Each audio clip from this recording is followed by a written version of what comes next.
It is my belief that with this relationship, your coming to Kenya and the return visit by Kenya to Saudi at an appropriate moment, as was said by the president of the chamber here, will create the necessary nexus and network that will enable business people in Kenya and in Saudi Arabia to work together, looking at the opportunities that exist, both in Kenya and in Saudi Arabia, and the synergy that we can create for the opportunities here, leveraging on the technology you have,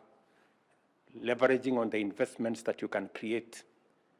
And I want to let you know that, as was said by the president of the chamber,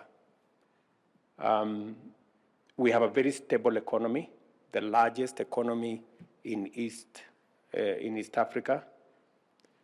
possibly the 7th largest economy in Africa, and therefore, working from Kenya, you will not only have the opportunity to work with a big economy, but it is your gateway to the African continent.